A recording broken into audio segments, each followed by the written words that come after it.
What's up, everybody? It's Luke Thomas. It's my dog, Barbas. And this is the Promotional Malpractice Live Chat. Today is, Tuesday, December 23rd, 2014. Today on the docket is going to be Rampage Jackson going from Bellator back to UFC. It's going to be Dominick Cruz's injury or tearing of his ACL on the right knee. It's going to be talk of all that happened in 2014, a recap of UFC Fight Night 58 with Lyoto Machida absolutely bludgeoning CB Dollaway, and of course, whatever you want to talk about. Best place to do that is on MMAfighting.com. Stop, buddy. Is MMAfighting.com. You can also tweet me at SBN Luke Thomas. Just make sure to use the hashtag #ChatRappers. And any kind of comment that's in the any kind of comment that's in the comment section of MMAfighting.com that's green gets priority. Barbas kept me up all night, and I wanted to throw him out the window. Say hi, everybody. Show him how cute you are, but how annoying and awful you are as a creature, and how I wanted to kill you and send you back to the pound. Yes, all right. You're very tired, aren't you? All right. Love you, buddy. Bye. Go. Okay. Anyway. That dog kept me up all night, and I wanted to throw him out the window. But I managed to avoid that because I am a dog lover at the end of the day. All right, so let's kick this chat off. Normally we do this on a Wednesday. Today it's on a Tuesday. It's because tomorrow is Christmas Eve. I got stuff going on with the family. I'm sure you do too. So why not just do it today, huh? All right.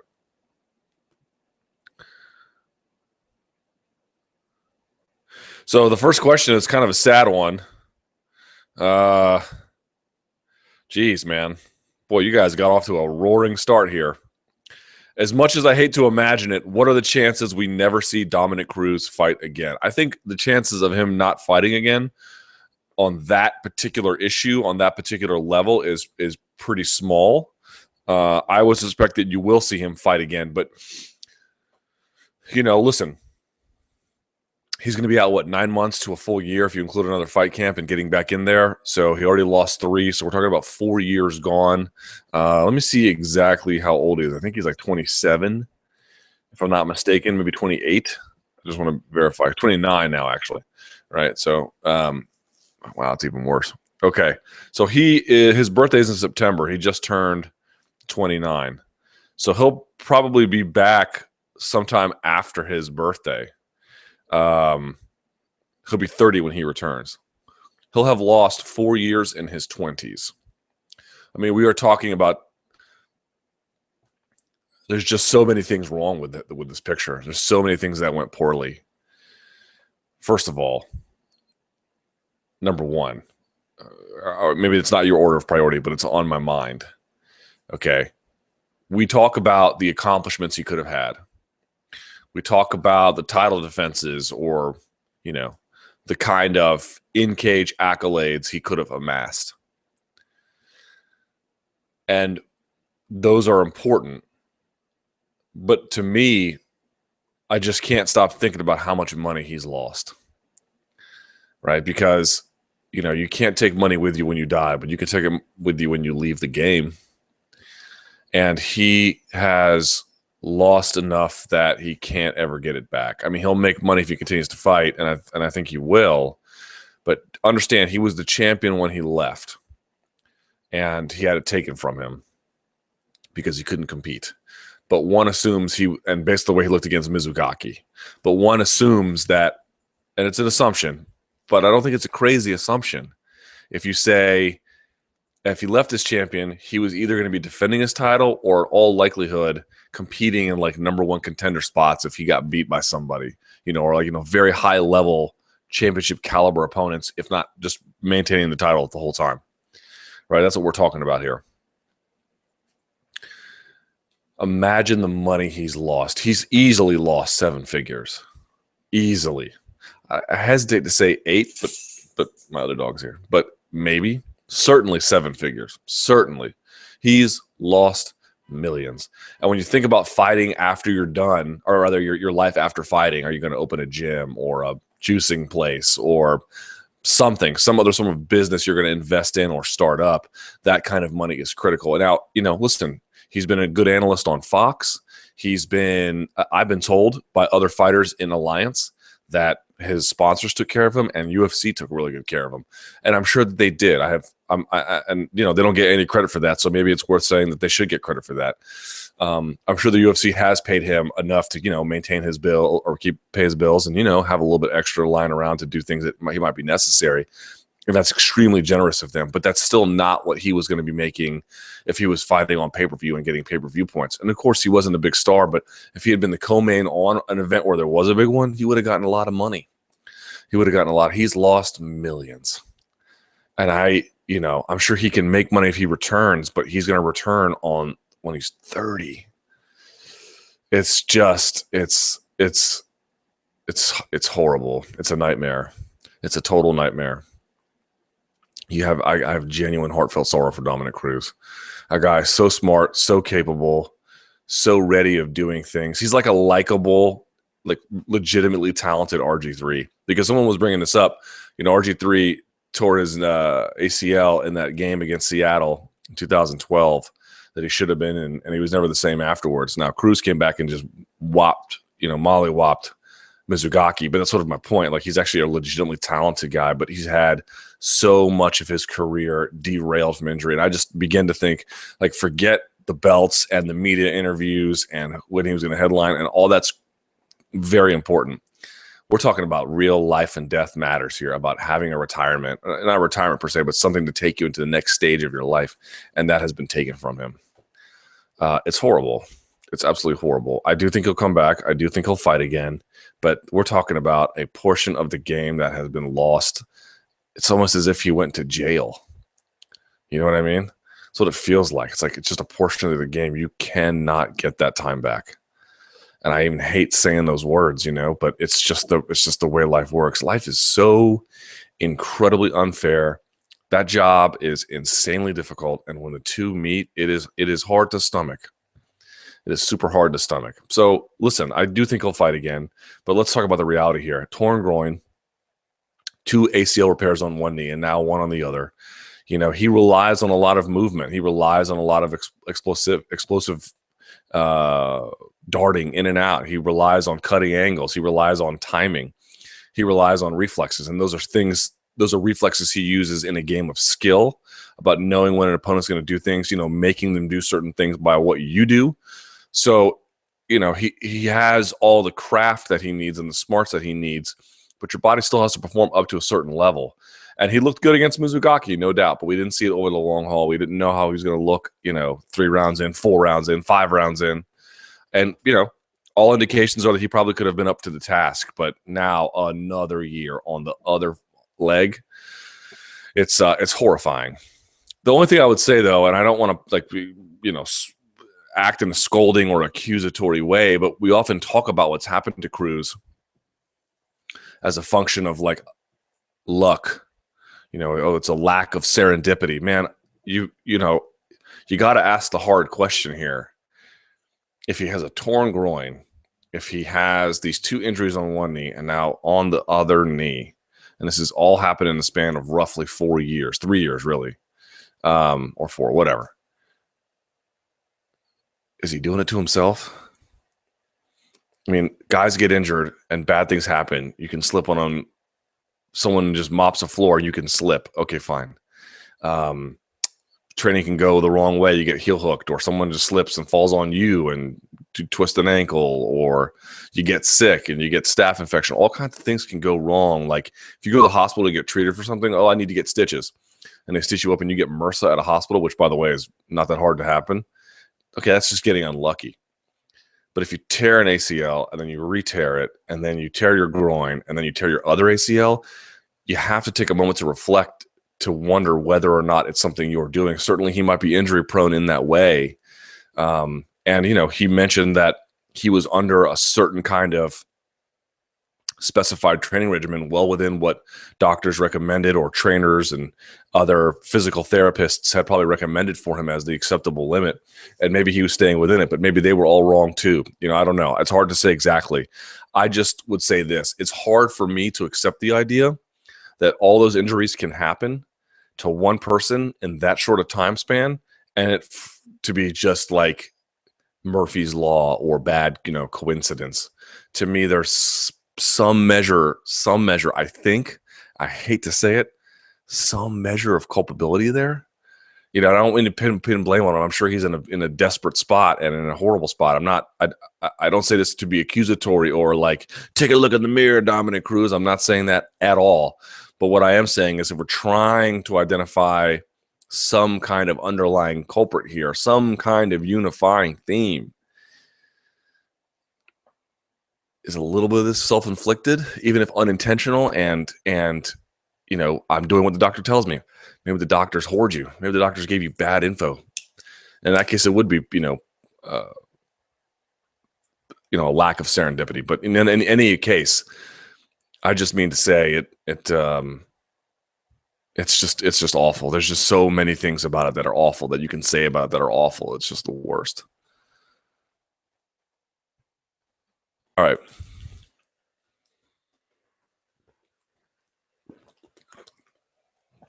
I'm sure you all love hearing the sound of me drink water. With Bellator's lawyers taking control of the Rampage situation, do you think Rampage won't be fighting in the UFC for quite some time until these contractual issues get hashed out? Also, if he does fight, what do you think makes sense for him as a first fight? Manoa, Maldonado, Lil Nog. Yeah, it's crazy. So I've been trying to noodle this one. What the hell? I've been trying to do this one. So folks have been asking me oh, why did this happen this way? Or why did it happen this way? And what does this mean about UFC? Here's what I would say about this whole Rampage situation as a general way to look at it. I cannot let go of the emotional tenor of fans about Rampage when he exited the UFC for the first time after the Glover Teixeira fight. I mean, do you remember how bitter the sentiment was towards Rampage?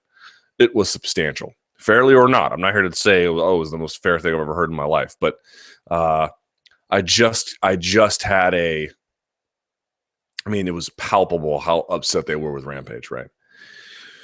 And I don't know if that's forgiven or not, but I think what we found when he went to Bellator was he was still a guy that could move the needle. He was still a guy that folks cared about. He was still a guy that could produce live audiences. He was still a guy that you could use for matchups. He was still a guy you could build shoulder programming around. He was still a guy that had an effect over fans in terms of whether they cared or whether they didn't. And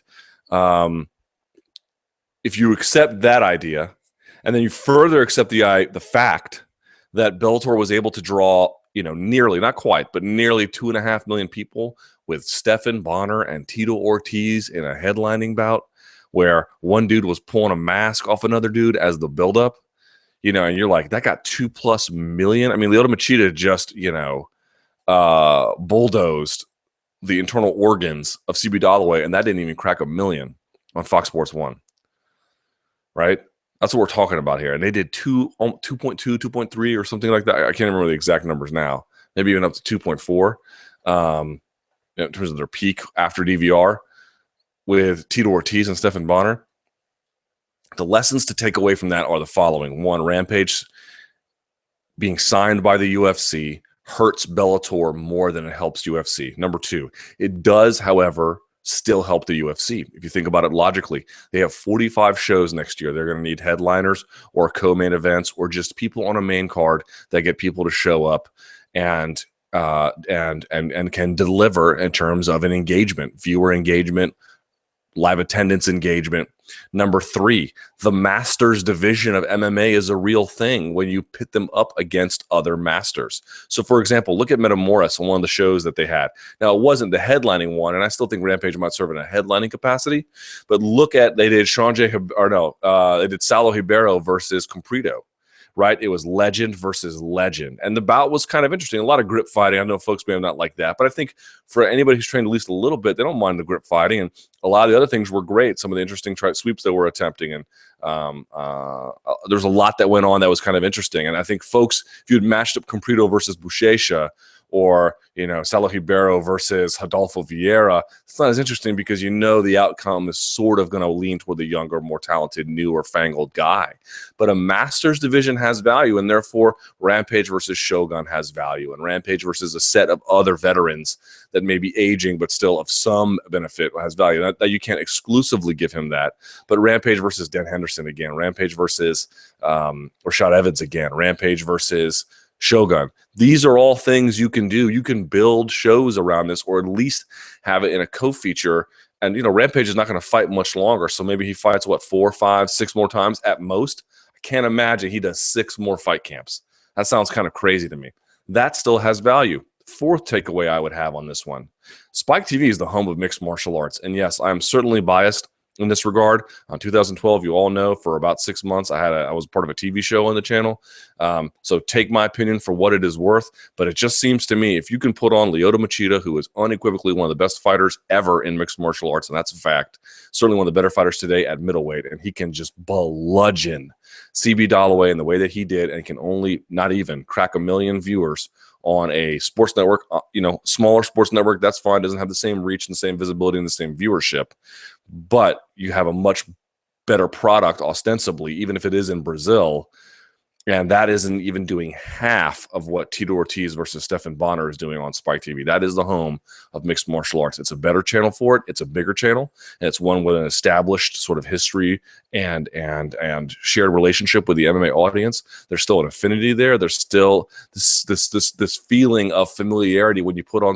There's just something about MMA and Spike TV working hand in glove in such a seamless way. And maybe it didn't feel that way when Bjorn Rebney was working at Bellator, and it maybe felt a little more natural with Scott Coker, or maybe it doesn't to you, but the numbers sort of tell us that there's an MMA audience who will watch this, and there's a Spike TV audience who will watch this, and when the twain shall meet, they do big numbers. There's just no denying that the visibility you can get on Spike TV for your MMA product is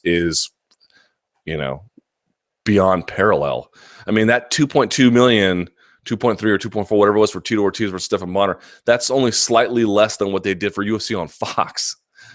I mean, think about that. We're not talking about substantially different numbers. The Ultimate Fighter finale season 14 beat UFC on Fox, I believe, at least in the overnights. I mean, that's kind of crazy.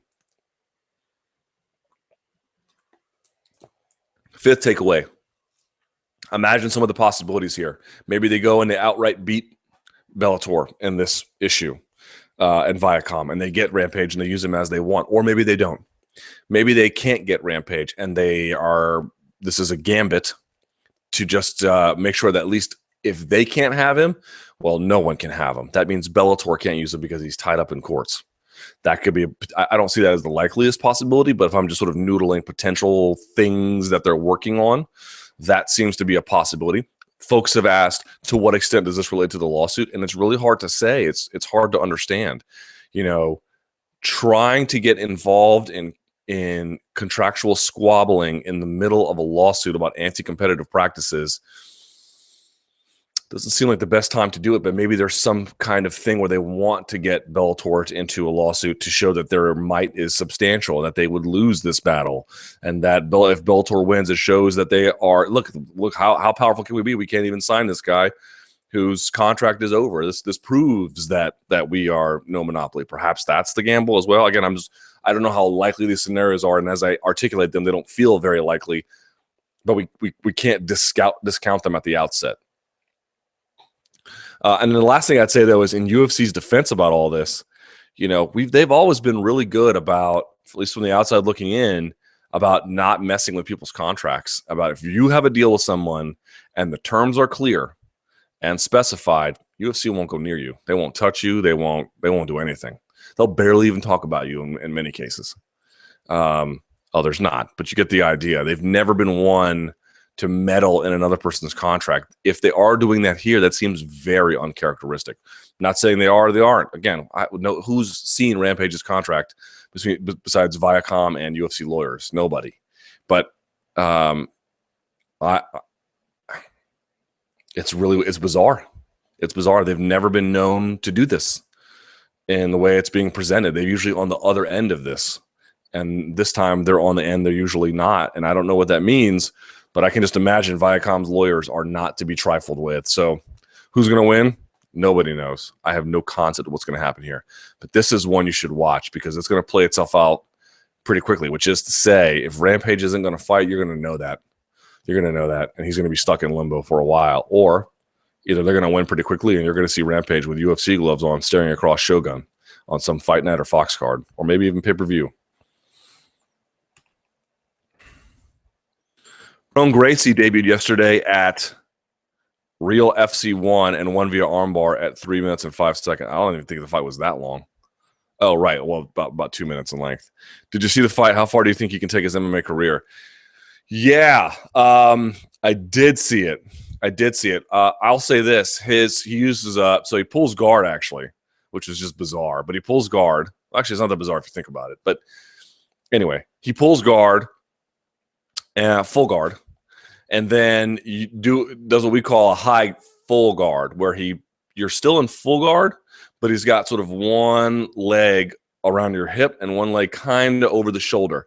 You're not quite in, you're not quite out. It keeps you in place, prevents the pass. It's easy to put back down on the hip if you need to, or to then transition to a submission. The guy gets kind of caught in there, and then because the arm is across his body, and then he uses it to throw the arm over, and then he actually come like underneath for the armbar, so he gets it. So on the plus side, I'd say that Gracie's armbar game is, it's about as close to perfect as you're going to get, and an MMA perfect too, where he doesn't try these big motions. When you try big motions in fighting, it requires a lot of energy. It requires a lot of timing. Not to say they don't work, because sometimes they work and sometimes that's the preferred option. But I've often found in MMA, it's hard to do. But if you have the kind of game where you can climb to a submission, piece by piece, that to me is often preferable. It's the gimmicky guys that can't do that. I talked about this on the Monday Morning Analyst, where you go between Sasaki and Issa from the last Fight Night. Sasaki was one of these big movement guys where he tried these one sweeping things. He never really, or tried them from odd angles where it's real low percentage because he has a weird body type. And it just doesn't work against a guy who methodically builds to put you in danger. A guy like Issa, a much more comprehensive understanding of the game. You could see that kind of thing you saw in Issa in the armbar that Crone had. On the downside, whoa, that's striking. Whoa. I mean, it was like looking at his father in the Tokyo Dome in like 2000 or something. It was bad. To say bad, which is to say non-existent. It's the kind of, I call it the horse style of fighting, where they have their hands up and they use that lead leg to like kick at you, not like a teep, almost like a rangefinder.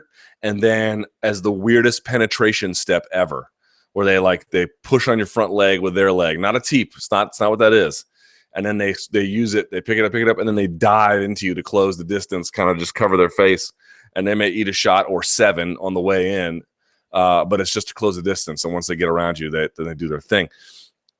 So to me, look, the armbar game was perfect, but this is not something that is hugely revelatory about Gracie. We knew that he had an incredible jiu-jitsu game, and he has a good one for MMA. It seems like too. Armbar, for example, armbars. It's just gonna be really good for MMA. It's hard to pull off armbars from the guard in any style of grappling, but it's better in MMA where you have guys throwing punches and passing against something like that's going to be hard. So it's good to keep everyone. And I remember I mentioned before, if you guys saw the Monday Morning Analyst, go back and watch the Pat Cummins, Antonio Carlos Jr. fight, where Carlos Jr. was working like a knee shield with wrist control, but he wasn't pulling the guy's head down. Crone had that no problem. Crone pulled the head down, and what happened? He went for an armbar, because you need them close to your body to get that armbar. You can't have someone with great posture and get an armbar. There's just no angle for it. So he's got all that, but the wrestling, the fact that he didn't try a takedown is kind of bothersome. You pull guard against someone better than that, and you're going to get crushed. And then the striking, there's just no striking. It looked like I hope he doesn't subscribe to the idea that you heard, other members of the Gracie family, not all of them, but some members espousing, like, jiu-jitsu is all you need to succeed. It's this comprehensive style of both self-defense and applicable for sport fighting. It's the best martial art. It's the one everyone should learn. And believe me, I think there's a tremendous amount of value to jiu-jitsu, but in modern elite prize fighting, it is not enough by itself. If he continues to compete, I hope he accepts that idea. If all he wants to do is fight a bunch of Japanese guys he's going to beat the S out of, okay, fine.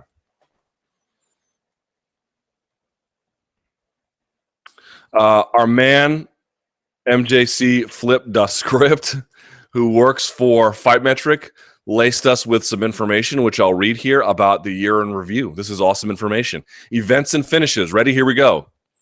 The UFC held 46 events with 503 fights, both new annual records. Each event averaged 10.9 fights, the lowest average since 2010. That 10.9 average, however, is quite close to 2011, which was 11.1, and 2012, which was 11 averages as well. Spotlight in 2013, which had 12.5 fights per card as an outlier. Finishes. 2014 featured 250 finishes for a 50% finishing rate, or roughly. Each year since 2010 has featured a finish rate from 50 to 52%. This is interesting to me. Annual finishing rates from 2006 to 2009 ranged from 56 to 68%. As he says, those days are long gone. Knockouts. In 2014, 30% of UFC fights finished by KO or TKO. That's the lowest it's been since 2010. By comparison, from 2006 to 2009, it ranged from 31 to 43% knockout fights finished by knockouts or TKO. In 2014, 21% of KOs and TKOs stem from clinch strikes. Let's see. The frequency of KOs and TKOs stemming from ground strikes is at an all-time low at just 16% of 2014 knockouts. To me, that is directly attributable to guys being able to get up. Right? Before you could get a guy down, you could hold him down. How crazy is it when you actually think about it today? And remember, I talked about this when we saw Meta Morris. Like, what's one thing you see the MMA fighters do that does actually give the jiu-jitsu guys some problems? What's the one thing that they do? Right? You got one jiu-jitsu guy. That's all he does. He's a sick athlete. He can pass. He can submit. You got another MMA guy who's a really good jiu-jitsu guy, but not full-time jiu-jitsu, but he's a really good athlete, blah, blah, blah. Okay, well, this guy's going to beat this guy. But what's the one thing that this guy does that the jiu-jitsu guy has trouble with? Getting up off the bottom. Not just getting out of side control, but getting to the feet. Restarting everything. Forcing the jiu-jitsu guy to either take him down or pull guard. You've seen that in Meta Morris. The MMA guys have really, really done just a superb job at that.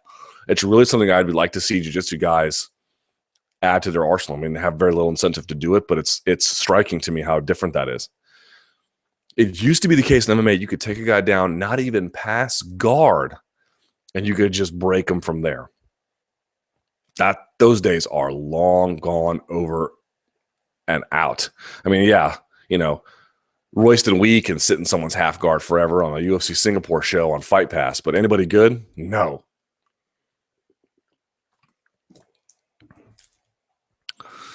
From 2006 to 2011, ground strike KOs accounted for 31 to 46% of all strike-related finishes per year. Again, 2014 was just 16%. 2014 featured 8% of KOs and TKOs stemming from body strikes. It will always be low, but it's higher than it used to be at 4 to 9% annually since 2010. From 2004 to 2009, body strike finishes never measured more than 3% of all knockouts, with a handful of years being 0. 18% of 2014 KOs and TKOs stem from knees or kicks. That's the second highest all time. 2013 was 20%. Finally, submissions. 19% of 2014 UFC fights ended by submission technique. Since 2011, the annual range has been about 18 to 21%. From 2004 to 2010, fights ended by submission anywhere from 22 to 32%. To piggyback a previous tweet now, both ground strike KOs and subs are down. Submission accuracy is an all-time high, however. 25% of 2014 attempts got a tap. That ties 2012. These are modern era annual records. With sub accuracy so high, the rate at which fighters attempt subs is at an all-time low.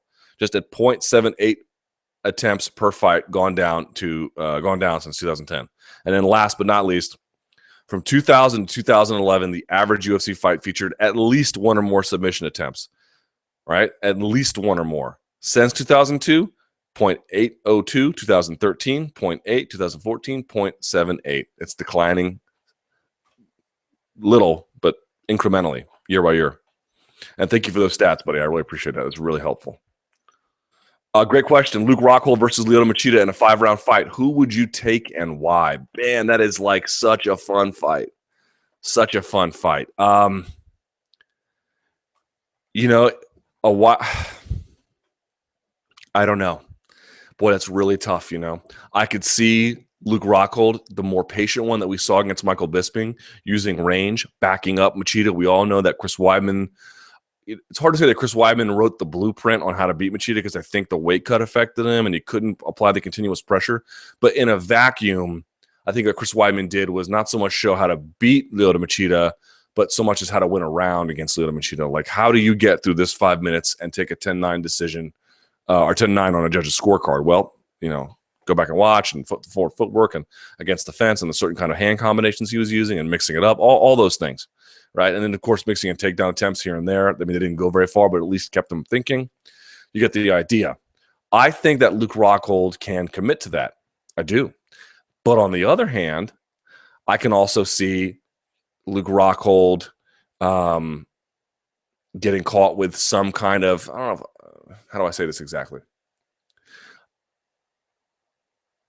I see Chris Weidman as a little bit harder to predict in movement.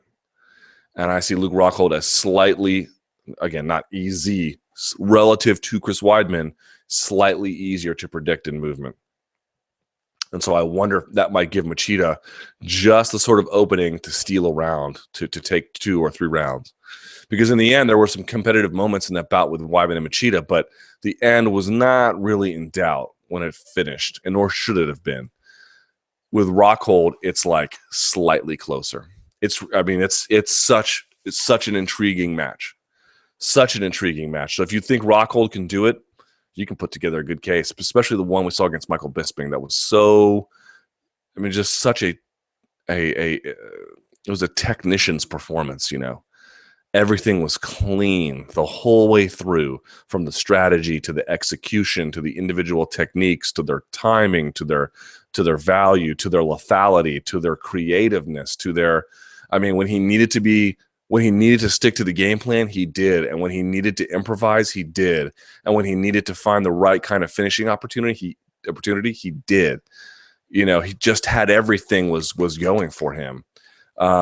Machida, we didn't see as much against Dollaway, but we just saw that what we know of him to do, what we know of his capability was reaffirmed. That yes, he is older in age, and there are more miles on him than there used to be, and he's had difficult moments in that cage, but he still is incredibly lethal. He still is incredibly talented and capable of delivering on the skill set that we know him for. I don't think any of that's really in question at this point. So I don't know. I would need to think about it more, and it's an interesting question, but how does the UFC not make that match? I mean, that's a no-brainer, right?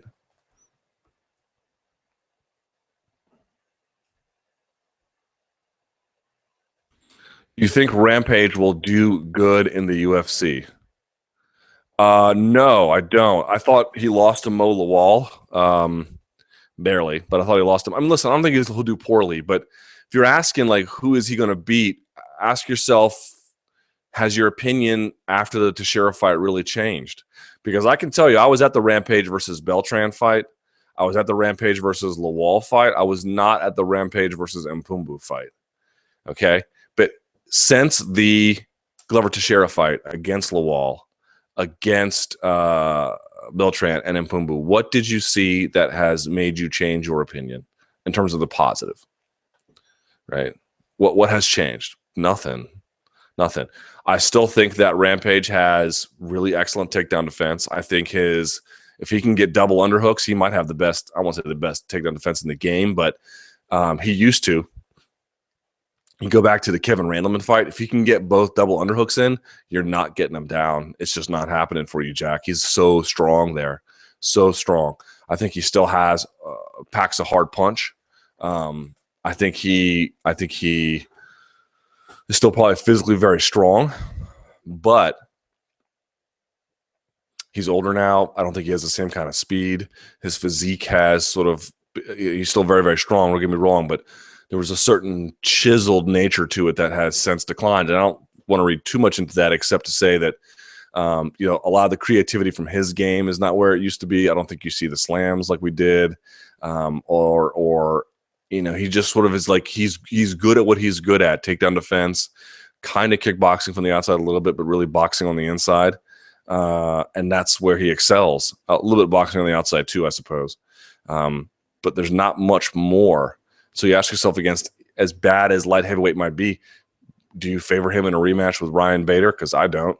Do you favor him to beat OSP? Maybe if he catches him, but like all things being equal, I would favor OSP. Do you favor him against Phil Davis? I don't. Do you favor him against, I don't know. You see what I'm saying? Like the way in which you have to matchmake him, I would prefer that he be on the master circuit. Give him guys he's already fought, or, you know,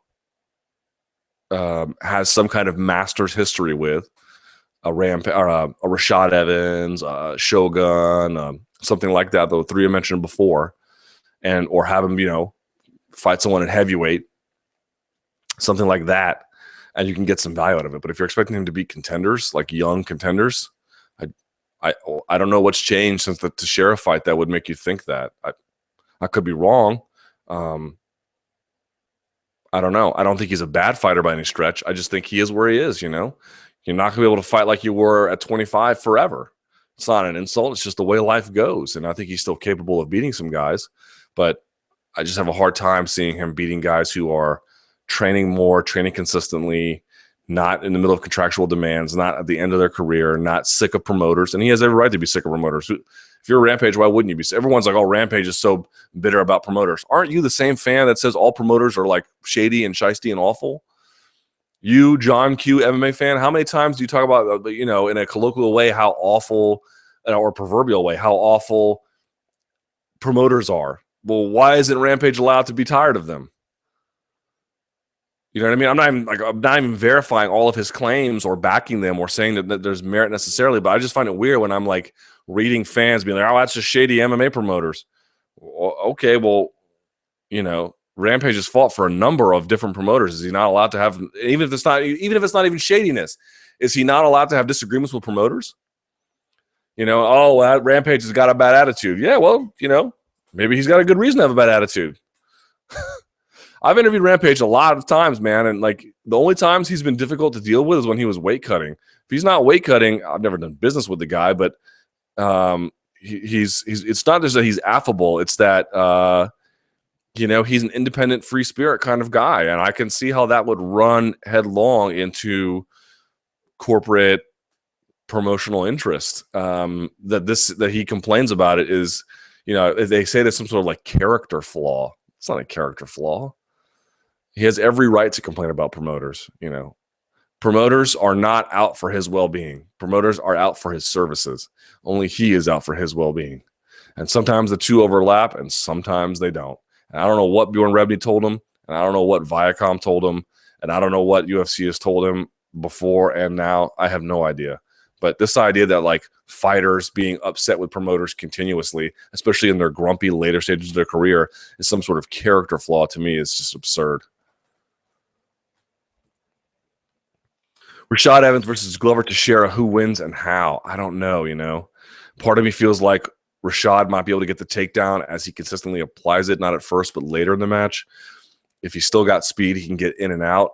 If he doesn't stand in front of Glover, he wins. So I kind of favor Evans being light on his feet and that being enough for him. But I can see Teixeira piecing him up if things go wrong. Let's see. Putting big stars on Fox. Do you think the UFC should look into putting one of their big stars, such as Jones or Rousey, on Fox? Yes, it may take away from pay-per-view buys from a card they would have been on, but would this short-term hit be worth it in the long term if large audiences they would be exposed to put on Fox, tune into pay-per-views, start... Wait, say it again? Would the short-term hit be worth it in the long term if the large audience they would be exposed to on Fox tune into pay-per-views starring these fighters in the future? Well, you know, what's interesting about the Fox universe is that it's self-contained for me. You know, Not entirely, but largely self-contained, which is to say, if you put something on Fox of value or perceived value, fans will watch it there. Like, you will win there. But I don't know that it has a transitive carryover property. I don't know that there's a lot of evidence that folks were like, you know what, I saw this guy on free TV and on Fox, and now I want to buy him on pay-per-view. And I don't really know why, but there hasn't been a ton of evidence about that. I mean, either people like you and they want to see you, or they don't. You know, I don't know. They keep doing this. They might have some internal research to this effect where they put, you know, Uriah Faber as the headlining role on a prelim card to help sell pay-per-views. And certainly you want to have people you know at the end of a TV broadcast before pay-per-view, and certainly you want to have more exciting fights, and it might have some effect. But at the end of the day, I wonder from a quantifiable standpoint how many buys that dude is selling on the end of that card, prelim card anyway. How many buys is that actually moving? It's not really clear. So, but I think that if you know, yes, to your point, if you put Jones on Fox, it's going to do big numbers. But I don't think that he would return to pay-per-view some sort of like new uncrowned king where the next time he fought on pay-per-view, there would be this surge of interest in him. I don't know about that. I maybe it's worth, I don't know if it's worth exploring necessarily, but there's just not a lot of evidence that they'll carry over. They'll say, oh, you know what? I got this free show. I'm good. There's a portion of the fan base that, this may sound crazy to you, but there's a portion of the fan base that's happy to take just the free content UFC gives them. And they might buy a pay-per-view here or there. But really, they're just like, oh, it's a free show on Fox? I'll watch it. Oh, it's not free? I'll pass. You see this a lot. I hear this a lot. Again, how big that number is, I'm not entirely sure, but it's not insignificant. There's enough free content now where if you just said, I'm going to watch free content and maybe I'll buy 1 or 2 pay-per-views a year, or, you know, go to a bar or a friend's house for a pay-per-view, that's a lot of fans. It's a lot of fans because there's a lot of free content and there's a lot of paid content. And if it comes down to a choice between the two, it's not hard to figure out which one, especially since some of the free content is pretty good. Like, they've got to a point now where they've managed to tier it up in a better way, pay-per-view, Fox, Fight Night, and Fight Pass. But there was a while there where they weren't. And so you had a lot of times your Fox card being better than your pay-per-view, your Fight Pass being better than your Fight Night. And it became a problem. So to me, if you had to ask the question of why doesn't John Jones sell more on pay-per-view, the answer of, well, we haven't put up enough free exposure on TV would not be the answer. There are other things that I would point to besides that. And I don't know that even if you did try to put them on Fox and then back on pay-per-view, that it would remedy the situation. All right.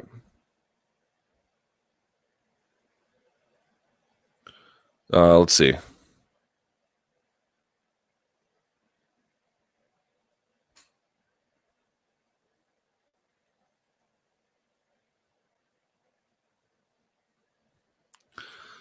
A couple of weeks ago at Bama 17, Colin Fletcher defeated his opponent Michael Brightman by corner stoppage at the end of the second round after a pretty one-sided round in which Brightman took quite a lot of damage.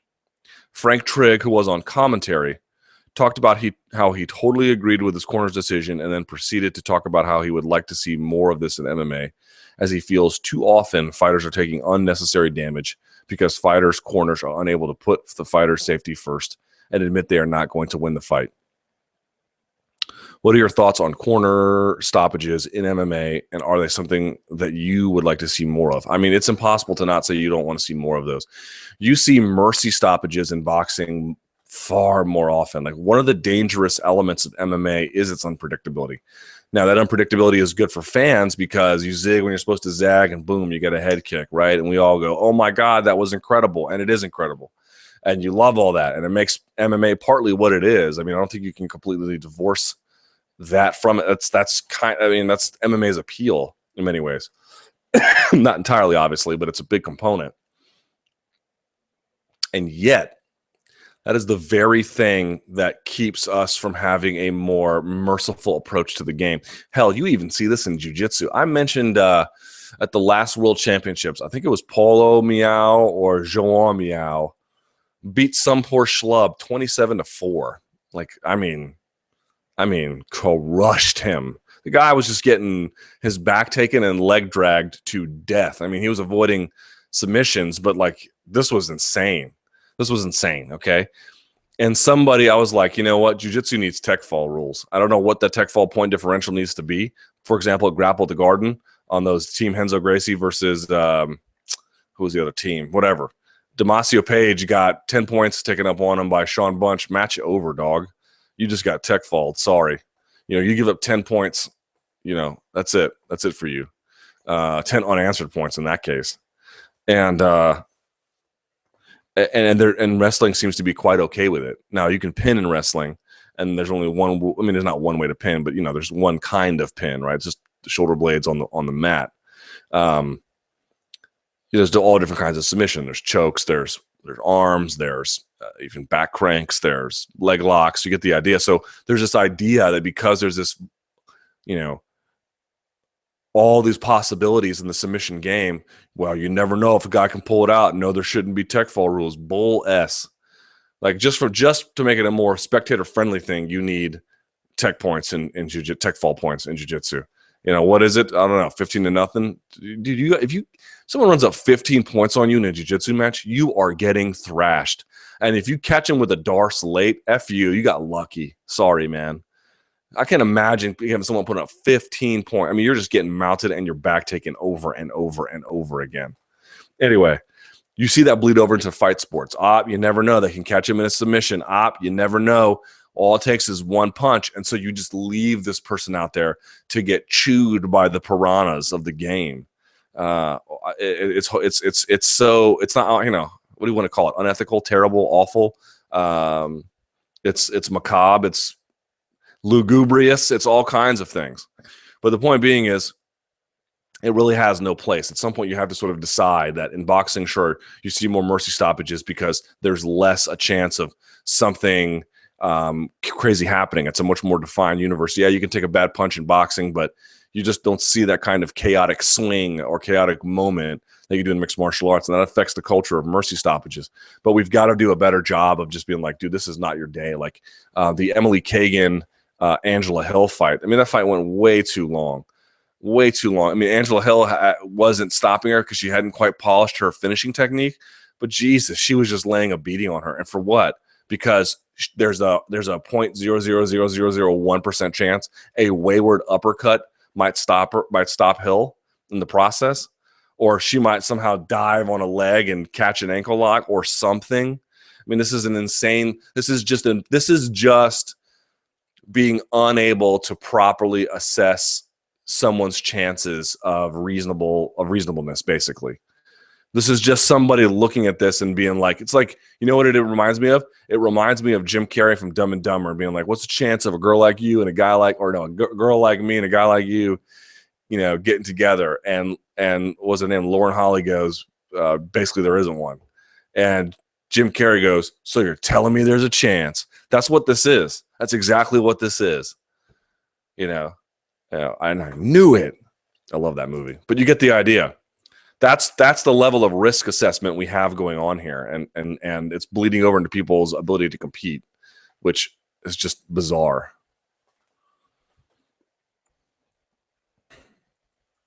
Yo, Luke.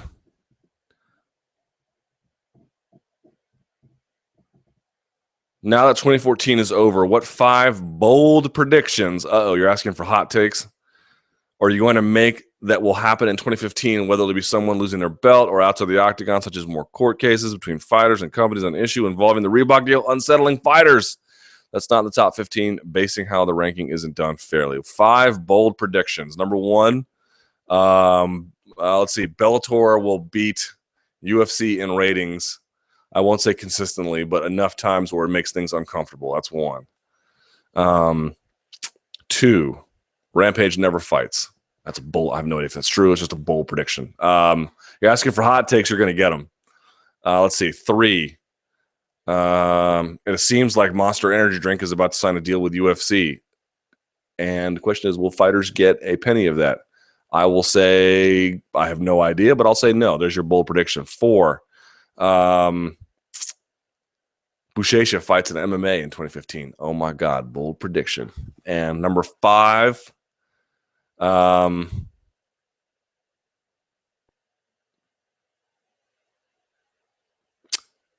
Punk sells a lot of pay-per-views, but not nearly as many people, not nearly as many as people think. Again, I have no idea if that's true, but it's a hot take. So there you go. Dominick Cruz still go down in history as the greatest of all time. In my opinion, Dominick Cruz has had all the potential to be one of the best pound for pound in the world. But with 3 ACL injuries, he gives up 4 years of his prime. When he returns, he will be 30. What's the likelihood he will be the same fighter mentally and physically, and can he still go down as one of the greats, or is it too late even if he manages to capture gold? Well, let's see what happens in the next year. Let's see what happens in the next year in his division. Here's what I would say. The deck is stacked against him in every conceivable way. But you do have to allot for the possibility that he can return at 30. And again, this might be the biggest caveat on earth. But if he can stay healthy enough, go on a run with the final remaining years of his career to at least solidify a place of what if. Maybe he wins the title back when he returns, and you could say, my God, if this guy had 4 years off, what was he all the time that he could have been here? But I think the problem is, and that would be a hell of an achievement if he can do that. But I think what the problem is, if with that amount of time off, I've already talked about the money. Let's talk about the other side of that, the body of work. Those are all championship fights he could have been defending his belt, or if he had lost it going back on number. I mean, there's no way that Dominick Cruz is at the bottom of the top 10. He's top 3 in that division, minimum, right? It's TJ Dillashaw, Renan Barão, and Dominick Cruz. It's them 3 donks. That's who it is. And so he's going to be competing in that space the entire time. And if you ask yourself, can he beat those guys? I think you can make the case that he could. Then you have to say he would have put together a body of work, just the number of fights that, would be a lot to reproduce. But because he has missed so many fights, I'm not saying it won't be that hard to surpass what he's done, but just think of it this way. What was so special about Anderson Silva that he had done? Well, he had beaten 16 guys, or he won 16 fights in a row in the UFC. That's 16 times he went in there and did that. Now, that's super impressive for any number of reasons, not least of which is the longevity. But imagine if it had been six super, say his 6 best wins. Take his 6 best wins, right? And keep him in place where they were on the calendar. Imagine he was injured and all the time in the space in between.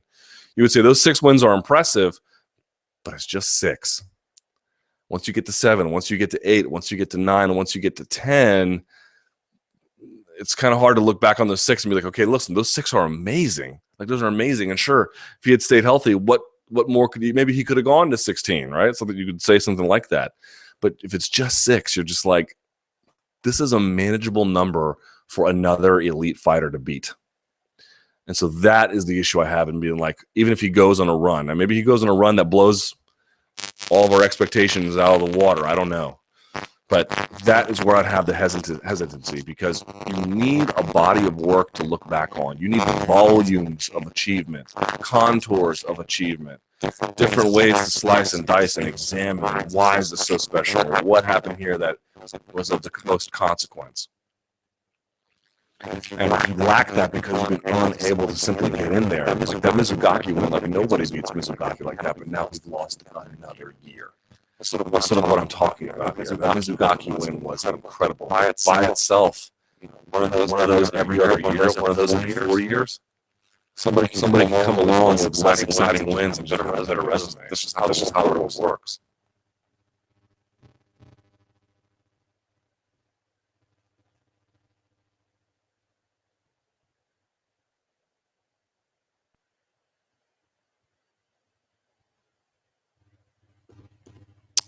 Interesting question.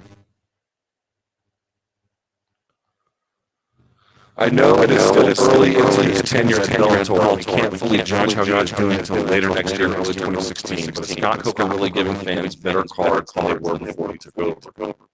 Not including Bellator 134, the British Invasion card, which looks great. Other monthly shows and non-tentpole events really don't look that different to cards under Bjorn, for example. Bellator 132, Pitbull versus Strauss, Jenkins versus Karakanian, Zwicker versus Alexander, Gonzalez versus Zoromskis, Bellator 133.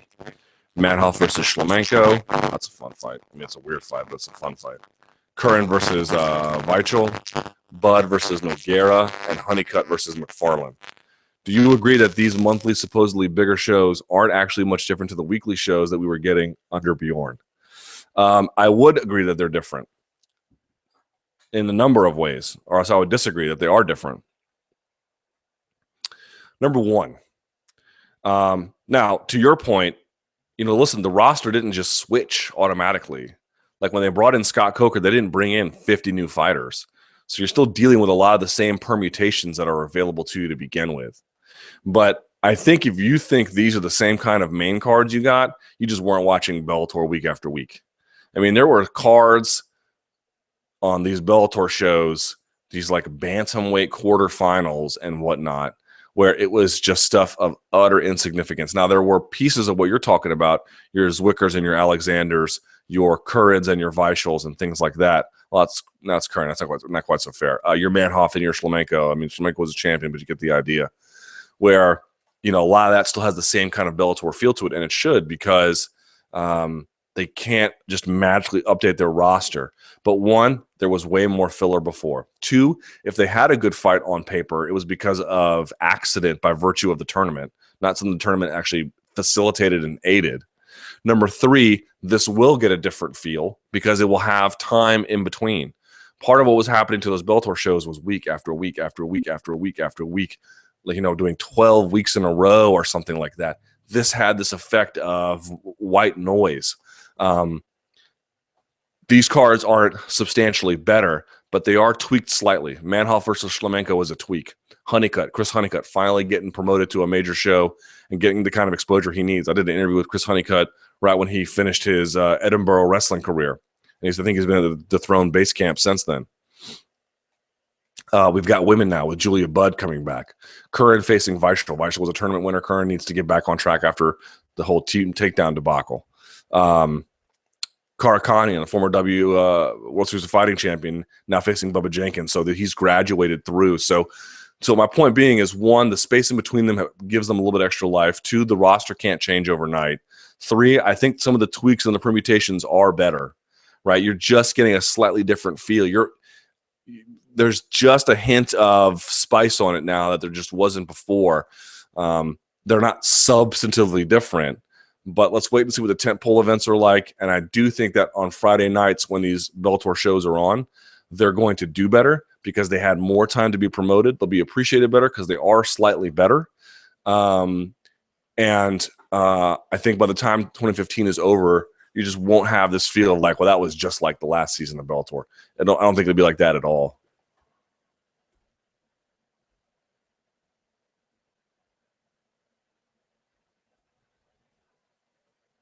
The 2014 World MMA Awards. Hey, Luke, now the nominees have been announced for the awards. Can you give us your picks for each category? No, I'm not going to do that. I'll just say thanks to Fighters Only for nominating me. If you want to vote for me, that's cool. If you don't, please vote for someone in the SB Nation family, either Dave or Ariel, or vote for MMA Fighting. If you don't want to vote for MMA Fighting, please vote for Bloody Elbow. Anybody that's affiliated with SB Nation, that's all that I ask. And I sincerely appreciate everybody who has sent me nice words about it and watched this chat and watched the Monday Morning Analyst and read Signal to Noise and other things that I've done this past year and interviews that I've done and places that I've gone. I really appreciate it. So you guys have made this year a really productive one. 2015 is going to be even bigger. So thank you so much. That's all I really have to say about that. Backlash against Hendricks versus Lawler 3. Seems like the overwhelming majority of fans don't want to see Hendricks in a fourth title fight. What do you think the chances are of UFC going back on its decision? Unless there's injury, not a lot. I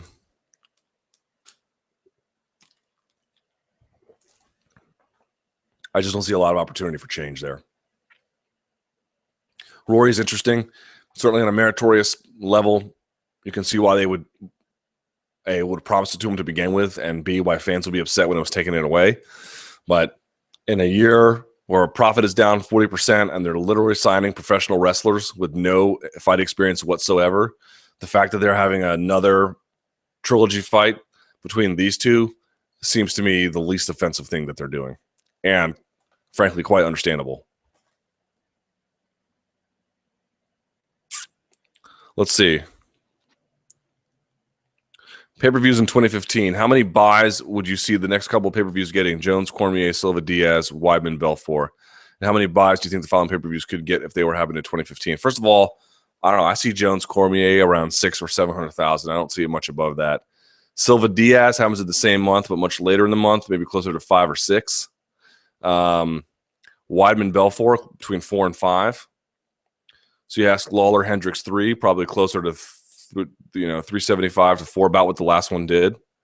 Velasquez versus Verdum, 350. Aldo versus McGregor, about 350 maybe. Jones, Gustafson 2,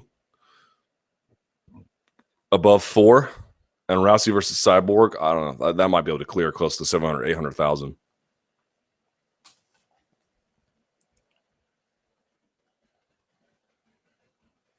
You see Bellator shows in the new year averaging over 1 million in viewership. Yes, I do. I mean, there's like hemming and hawing about these cards. I do think they're a tweak better, and I just don't think folks understand, like, part of the Bellator pitch, and the executives over there have been quite candid about it, is a revert to the norm. Everyone wants to do more. We want to do less is more.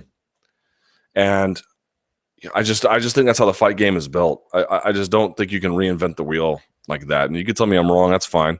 I just think there's way too much evidence out there that proves absence makes the heart grow fonder. Not too much, not too little. But if you can find that sweet spot of how long to promote a fight and then staging it and giving it the proper shoulder programming and time to breathe and this like anxious anticipation among fans, that's what builds intrigue, among other things, of course. But you need that ingredient, like that has to be there for your major events, or they simply won't do well.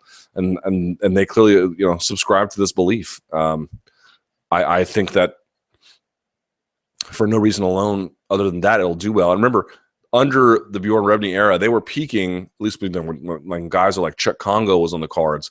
They were peaking above 1 million, sometimes even much further than that. Not a lot further, but 1 million and some change.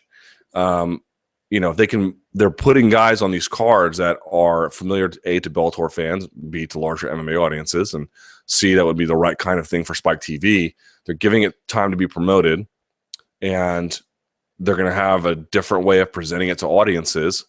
And they're going to be able to build around it. And as a consequence, it's not hard for me to see it going from 750,000 to over 1 million, at least from an averaging standpoint. So we'll see what happens in the end. I mean, maybe some of these cards don't quite reach there, and that's okay. But I think on average, they're going to really substantially outperform what they were doing before. You're 6th week in a row and you're in Thackerville, Oklahoma. And, you've got, Hernan Torrado on the card. It's like, who's really watching this at this point?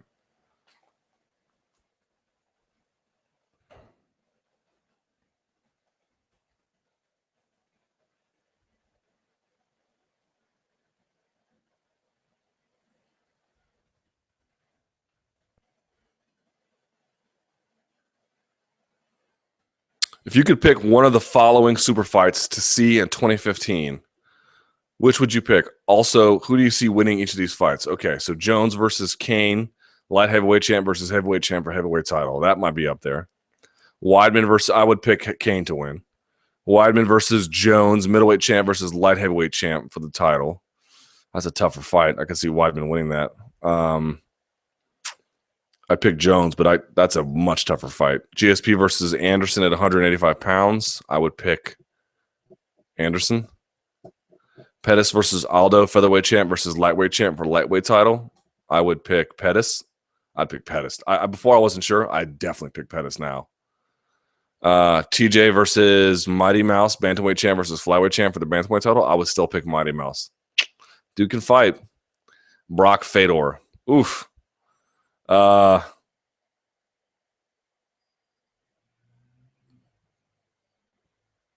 I'd say Fedor. I'd still say Fedor. If Brock had never left or something, I don't know, but I'd still say Fedor. Which one would I want to see? I would want to see Jones Kane, or maybe Pettis Aldo. Those two.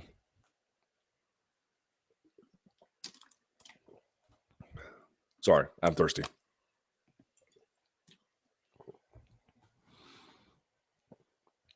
All right, Rampage's reason for leaving. Ariel Helwani talked about the Rampage not getting the pay-per-view number as a reason for terminating the contract, but is that the real reason Rampage is leaving, that Rebney left Bellator? Well, we're going to find out what it was, but I'm sure that whatever Rampage is deciding publicly is probably what they believe is their actual legal case, but there's no doubt that there were some, like, seriously, Rampage is the only one that's bitter that Rebney's not in MMA anymore, it seems. He's like the only guy who's like real sad that Rebney isn't there, or at least, feels disillusioned. Listen, I'm sure that Rebney probably promised him the universe, and that maybe Coker and the new regime were really happy to have Rampage, but just didn't quite have that same favoritism that he was getting with Bjorn Rebney. So that's just speculation on my part, but it's, I don't know, it's informed speculation based on some things that I've seen and heard, and going to some of those shows where Rampage was on and part of the Bellator family. You could see it, you could see it. So I think that he would not have left if Rebney had not left, but I am sure that whatever he's pointing to in his contract is what he believes has been breached, or at least that's why he terminated it. Whether the Viacom agrees and a court will agree in the process is an entirely different matter.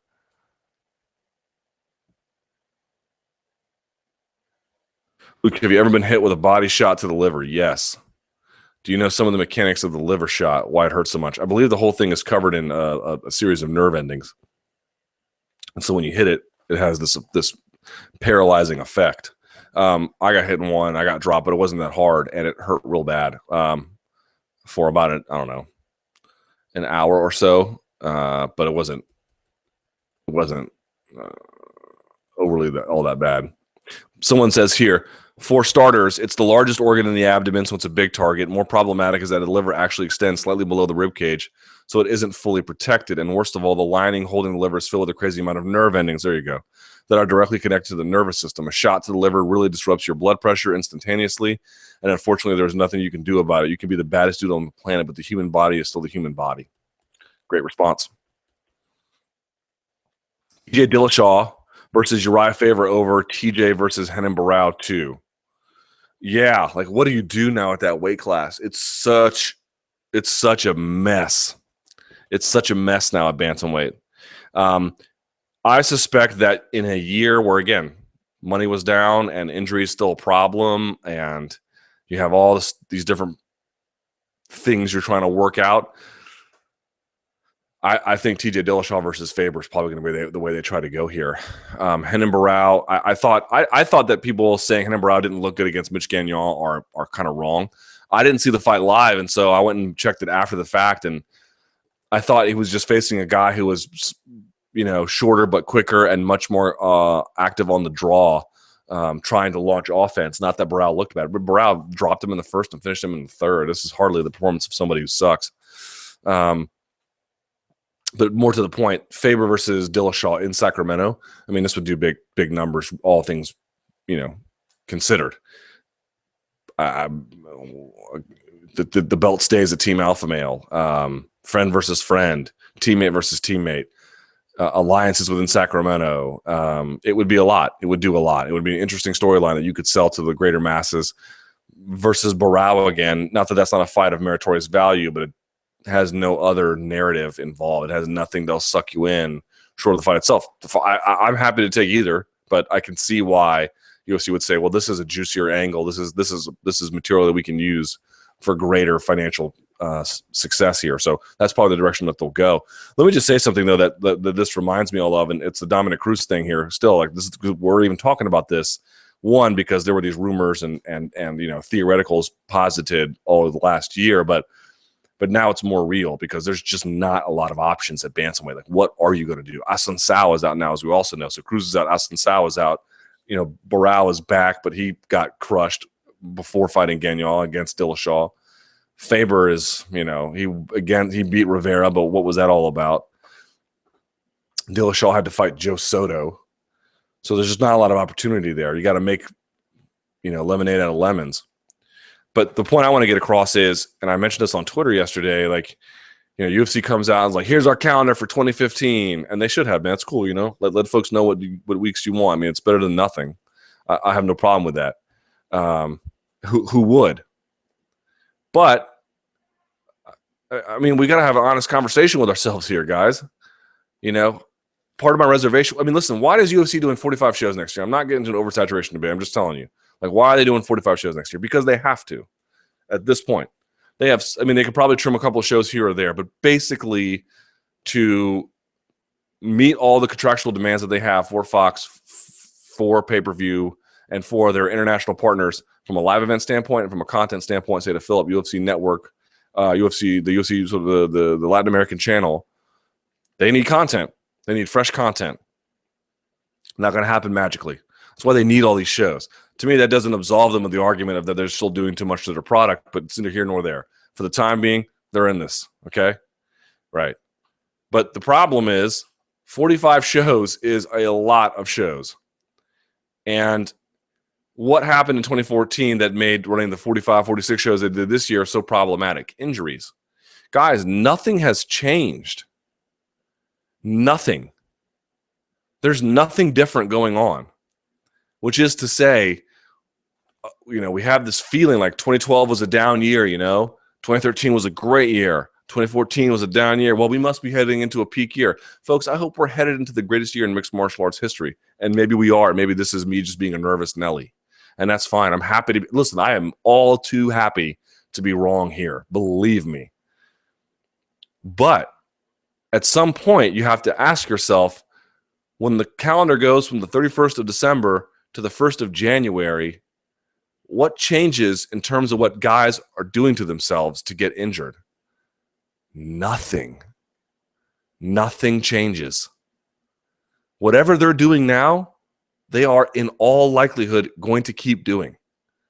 Now, maybe this year was aberrant in terms of the number of injuries, but this idea that we have an injury bug, no, we have an injury epidemic.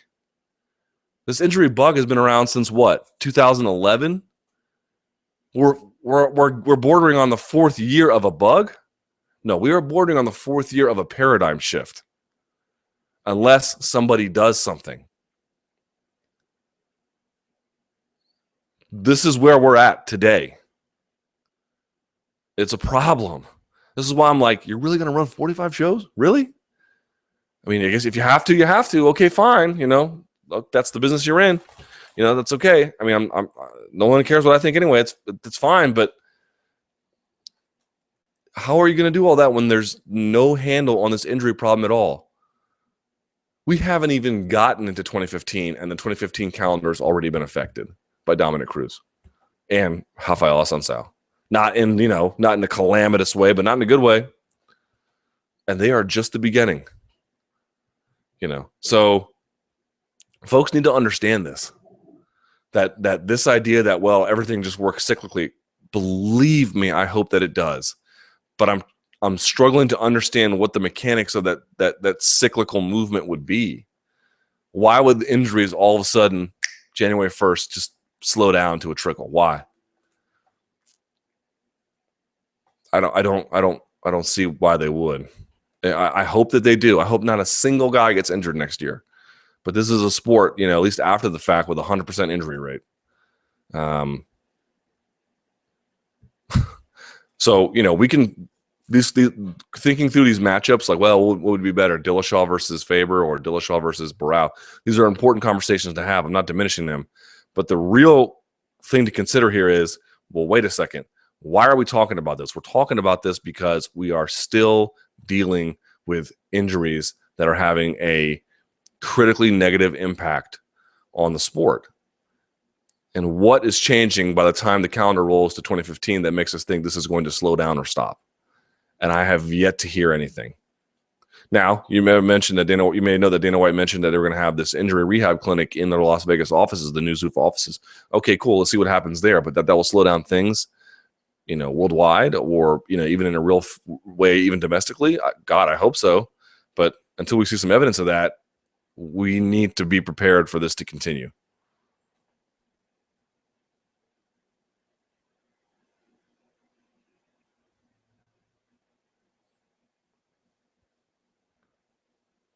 Rogan-less UFC promos. With promos like Jones DC, the Itsy Bitsy Spider, and Nick Diaz's In Order to Love Fighting, You Have to Hate It, all of those don't have Rogan involved. Should UFC use more Rogan, less promos? It's not that it has Rogan or no Rogan. It's that are they inspired or not inspired? And when you're doing so many shows, one after the other, you have to do something in a creative way. And they got into a rut there even through 2012 and 2013.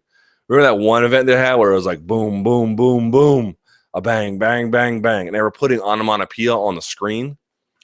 That was a low point for me, which is like, you're not even trying at this point. I think they realized we can't keep doing this over and over again. Yes, it's easy to cut and paste audio and put it over highlights, and you can get something out the door pretty quickly. And maybe that's the only option you have for a variety of these shows. Okay, fine. But if you got a bigger show like Jones DC, you got to put in the effort. If you got a bigger show like even Conor McGregor and Dennis Seaver, if you have a bigger show like Nick Diaz, Anderson Silva, these are important moments in the history of your organization. These are important moments in the history of these fighters' lives. These are important moments in the history of the sport. You got to give it the treatment that it deserves, even if it means more work and more hours and more people you got to hire. At least for those events, you got to do more. And they did, and I think it's been a major success, and they deserve credit for it. Go to Twitter here for just a second. I don't want to ignore these guys. If it wasn't for contractual obligations, do you think pay-per-view and Fox cards should get 2 weeks layoff to promote? At least.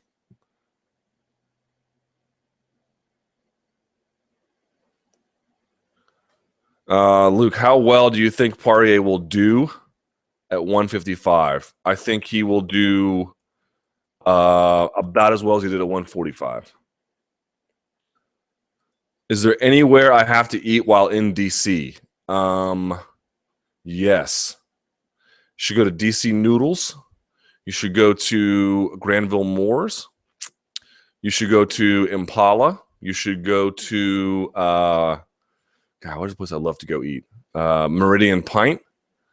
You should go to Las Placitas. You should go to Rumba Cafe. That'll get you going.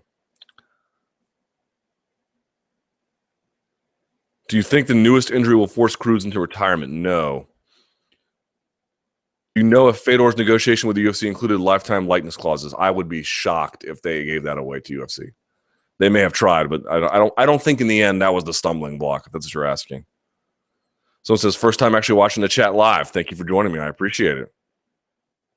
Is this the end for Cruz? A lot of questions about this being the end for Cruz. No. Someone says there were audio issues, but they were fixed after the refresh. Good.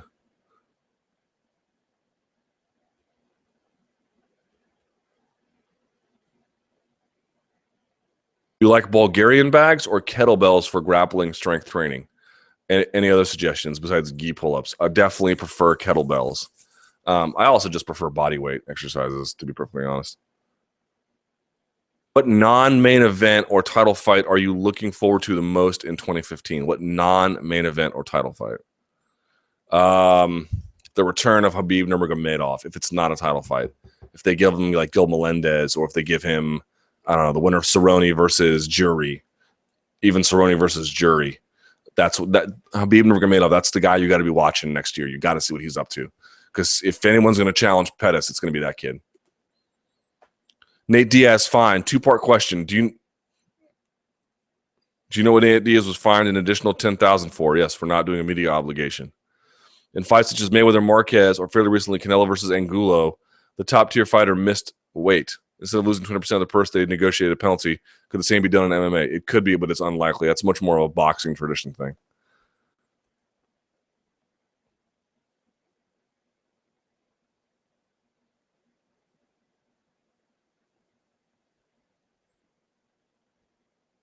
Luke, why is it not only in MMA there is show and win money? This is an issue that I don't know if the fighters who are in the lawsuit have addressed directly, but there's just general idea about how contracts are structured. It's believed by UFC management that if you have a contract that's structured on show and win money, you reward the guys who not only show up, but the guys who win, the guys who are putting in the successful performances. You want to, eat what you kill kind of an organization. I think fighters would prefer, like Gilbert Melendez, you just get a flat rate, period. So the way to look at these contracts is why they like this. It's because this is the way contracts have worked for fighters who haven't negotiated for a better contract. Again, do you or do you not believe that fighters have a right to maximize their value in the window in which they are a professional competitive fighter? My answer to that is yes. And so if the answer to that is yes, what conditions do you need to create for that to happen? To me, getting win of show versus win is a big way to do that. You feel about the following matchups: Rampage versus Shogun. At this point, I take Rampage. I think. I don't know. Hunt versus Miocic. I would take Miocic because his chin is ridiculous. Barao versus Alcantara. Barao. Eric Silva versus Akiyama. Silva. Nate Diaz versus Dustin Poirier. Diaz. Assuming he's not injured. Sarah Kaufman versus Holly Holm. Kaufman. Henry Cejudo versus Wilson Hayes. That's a tough one. Maybe Cejudo. Edson Barboza versus Jorge Masvidal. I would go with... That's a tough one because Masvidal would get lit up early. That's a tough one. That's a good question. Edson Barboza versus Jorge Masvidal, because Jorge could tag him up with his boxing, but would get chewed up badly early. My heart says Jorge Masvidal. My head says Edson Barboza. That's a great question.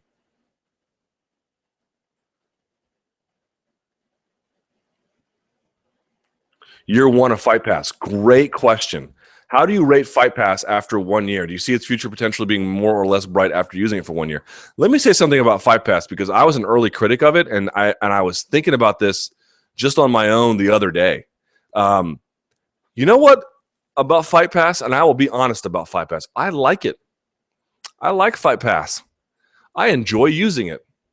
I enjoy watching the Ultimate Fighter, the Latin America show on there. I enjoy, you know what, when I'm doing predictions, sometimes I like to go and look at old footage, maybe see, refresh my memory. I did that, for example, for the Elias Silverio versus Rashid Magomedov fight. I wanted to go back and look and see, refresh my memory about who these guys are and what they've done. It's helpful in that way. It's great to watch Invicta. It's great to watch prelim cards. Now that they have Google Chromecast with all the bugs worked out, it's even better. I like Fight Pass. I am happy to pay for it for $10. But there's one caveat to all this. When I don't have a reason to use Fight Pass, I don't use Fight Pass. Does that make sense? In other words, if a fight is on, okay, let's turn on Fight Pass. Hey, if I have to write a predictions column, hey, let's turn on Fight Pass. Hey, if the Invicta's on, let's turn on Fight Pass. But I never just let's get on Fight Pass and just have fun. I never do that. So if I have a criticism of Fight Pass, it's that yes, of course, the service has tremendously benefited. And I know that they're trying to find things to bring you back. They're putting on these guys, they're making like playlists basically for here's John Jones' fight documentary, and here's Rashad's, and here's all different kinds of fighters that they've done this for. But I still haven't quite found a need to get on there and just fool around, at least on a consistent basis. And I don't know what the answer to that is. I only present it to you as a critique because I haven't thought more about it. But the only criticism of Fight Pass is that if you don't need to use it, it just stays away. It's like a broom. You only need it when you clean. And when you're not cleaning, you don't need it anymore. But the broom is great. Like, it does what it's supposed to do. It's great, So I started out being a big skeptic of Fight Pass. You can do big traffic on it. People like Paige Van Zandt can make big impacts on it. The streaming is great at home. I don't think it's a very expensive service personally. I like the library. They've worked out a lot of the tagging and search issues. It's still got some to go, but it's gotten a lot better. It's really, really good. The Fight Pass is great. I don't use it unless I'm supposed to. And I would like a reason to just get on there and play on Fight Pass. And I don't know what the answer is, but that's sort of what I'm thinking about.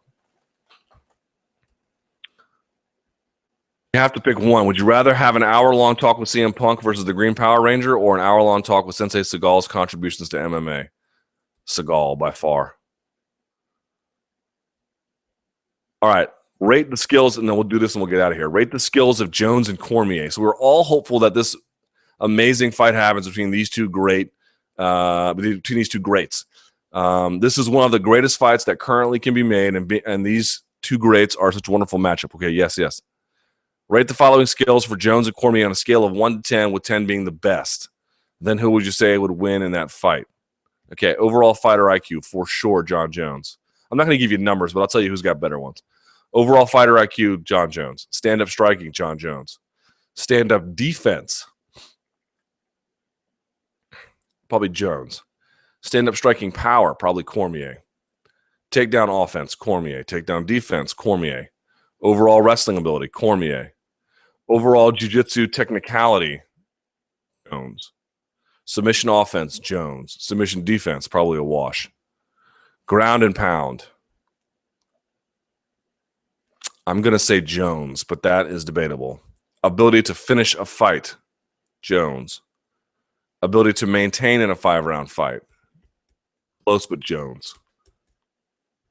These are good questions.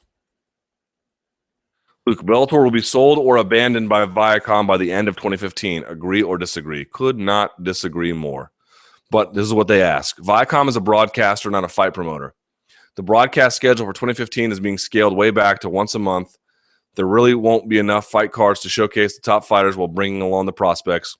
Only having a show once a month allows fans to forget about Bellator between cards and does nothing much to grow the promotion. If ratings drop, which you expect, will Viacom pull the plug at the end of 2015? You should expect ratings to go up, not down.